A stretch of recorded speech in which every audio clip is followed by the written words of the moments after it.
Bismillahirrahmanirrahim. Assalamualaikum warahmatullahi wabarakatuh. Selamat siang dan salam sejahtera bagi kita semua. Bapak Ibu Kepala Sekolah yang saya hormati, rekan-rekan para pejuang data, operator Dapodikdas Kabupaten Rokan Hilir yang saya banggakan. Saat ini PG Dikdas Kemdikbud sedang melakukan validasi data untuk keperluan rekrutmen PPK. Nah, langsung saja bagaimana cara melakukan validasinya. Pertama sekali kita masuk ke ppk.pgdikdas.kemdikbud.go.id/validasi. Nah, kalau misalnya nanti rekan-rekan sekalian ada yang melakukan masuk ke websitenya melalui menu Google Search Engine, misalnya diketik PPK, kemudian muncul seperti ini, ppk.pgdikdas.kemdikbud.go.id/login. Yang ini bukan ya Bapak dan Ibu, jadi ini bukan untuk login sekolah. Jadi pilih yang /validasi. Nanti pertama sekali akan muncul seperti ini. Kita diminta untuk memasukkan 6 digit kode kabupaten kota. Nah, untuk kode kabupaten kota Rokan Hilir itu kodenya 091000. 091000, kemudian kita klik lanjutkan. Nah, nanti selanjutnya kita diminta untuk memasukkan nomor pokok satuan pendidikan NPSN yang jumlahnya 8 digit. Nah, setiap sekolah tentu NPSN-nya berbeda-beda. Saya contohkan misalnya untuk sekolah saya itu NPSN-nya adalah 69726981. Kemudian untuk kode aksesnya ini untuk seluruh satuan pendidikan Dikdas di wilayah Kabupaten Rokan Hilir sama 10 digit, terdiri dari angka 1, 2, 3, 4, 5, 6, 7, 8, 9, dan 0. Nah, setelah kita masukkan kode akses, maka kita mulai melakukan validasi. Kita klik mulai validasi. Nanti tampilan yang pertama sekali akan muncul adalah data validator. Nah, data validator ini adalah orang yang bertanggung jawab untuk melakukan proses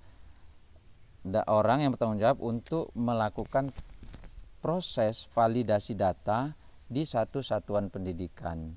Ya, jadi siapa yang bertanggung jawab, maka dialah yang harus melakukan validasi data tersebut begitu. Siapa saja orangnya, bisa kepala sekolah langsung, bisa pembantu kepala sekolah, kemudian bisa juga kepala tata usaha, guru, atau operator seperti itu. Nah, nama validatornya misalnya untuk sekolah saya sendiri yang melakukan proses validasi. Kemudian NIP-nya 198602242008011001. Nah, nomor handphone ini adalah nomor handphone validator, artinya melakukan validasi ya, 0812776844. Kemudian jabatan. Nah, ini jabatan kalau kepala sekolah yang melakukan validasi maka kepala sekolah. Nah, saya adalah wakil kepala sekolah, maka posisinya pembantu kepala sekolah. Nah, kepala sekolah bisakah melakukan validasi? Bisa, karena basisnya adalah website. Asal ada browsernya, kemudian ada koneksi internetnya, silahkan akses, kepala sekolah bisa melakukan validasi.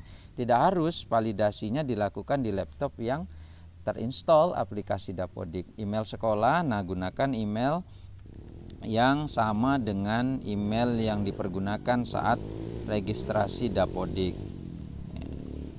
Contohnya misalnya smpn10.b.sinemba@gmail.com. Nah, nomor telepon sekolah.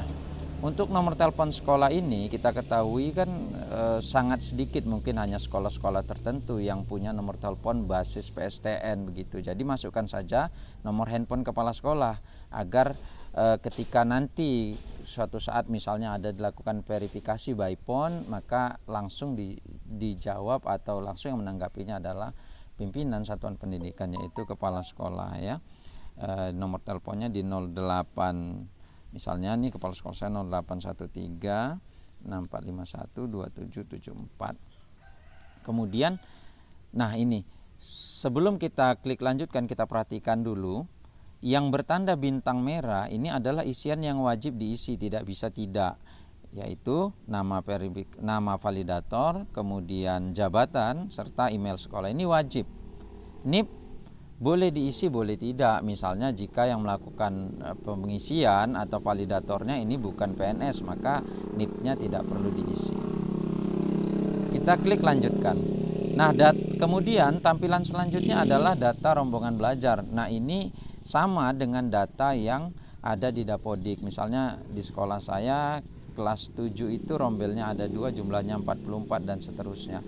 Namun ini masih bisa dilakukan proses editing Bapak dan Ibu, misalnya jika merasa data yang tampil di sini tidak sama dengan data real yang ada sekarang di Dapodik Bapak Ibu, silahkan dilakukan proses editing. Diklik pada angka, misalnya jumlah rombelnya ternyata sekarang bukan 2 tapi 3, bisa diganti. Tapi kebetulan untuk sekolah saya datanya sama, jumlah rombelnya sama, jumlah siswanya juga sama, maka saya akan langsung lakukan proses selanjutnya ya, lanjutkan.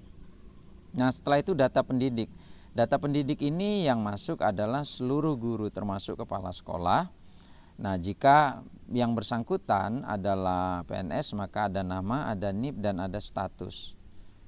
Nah, ini status ada checklist box-nya. Jadi kalau misalnya PNS maka diklik.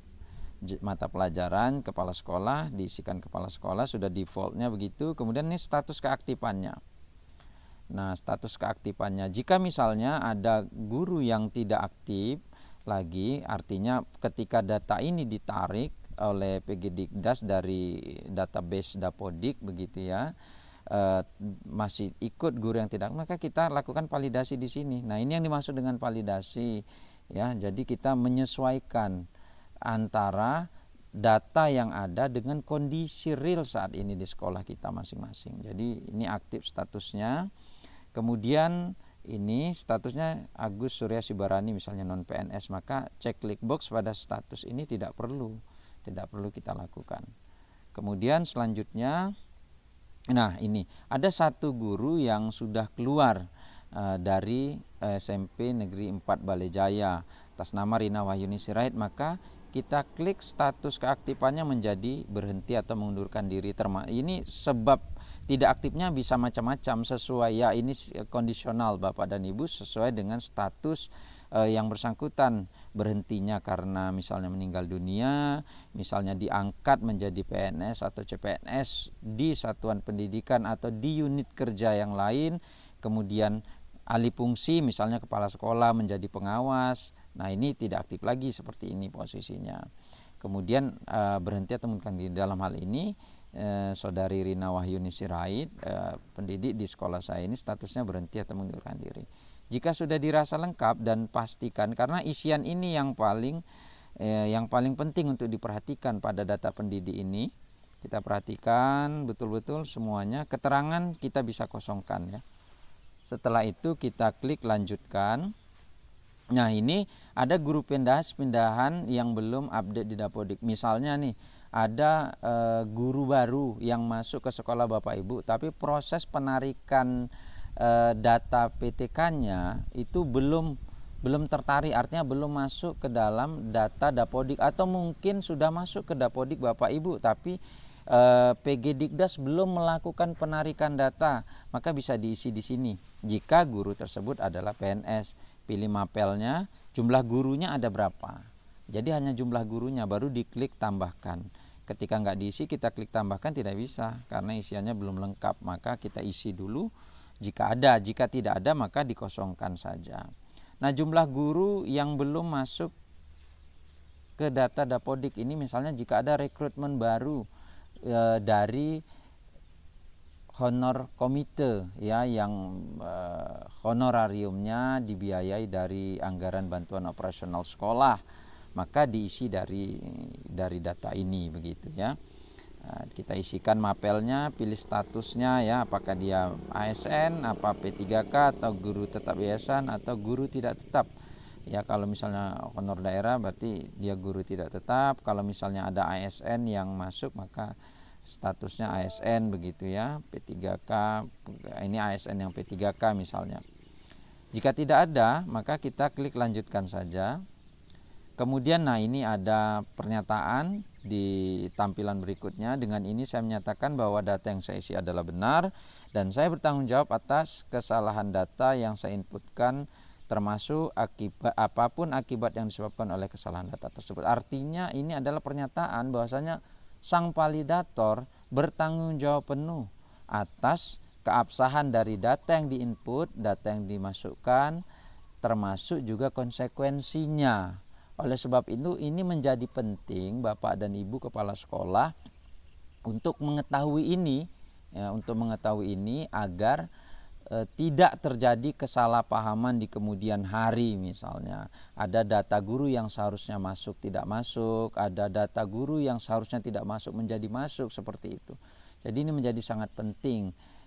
Saran saya mungkin, kalaupun misalnya Bapak dan Ibu kepala sekolah itu mohon maaf tidak terlalu menguasai IT, mungkin bisa mendampingi operatornya kah, atau guru seniornya kah, atau tata usahanya ketika melakukan proses pengisian, sehingga bisa menyaksikan langsung begitu. Setelah datanya dianggap sudah valid, sudah sesuai dengan keadaan yang ada saat ini, maka kita klik saya setuju, kemudian kita pilih kirimkan data. Nah, nanti ada muncul notifikasi seperti ini. Sukses, terima kasih telah melakukan validasi data. Kita klik OK. Ini artinya data tersebut sudah tersimpan pada server PGDikdas seperti itu, dan mudah-mudahan setelah ini prosesnya berlanjut pada rekrutmen PPK. Informasi dari Pak Kurniawan,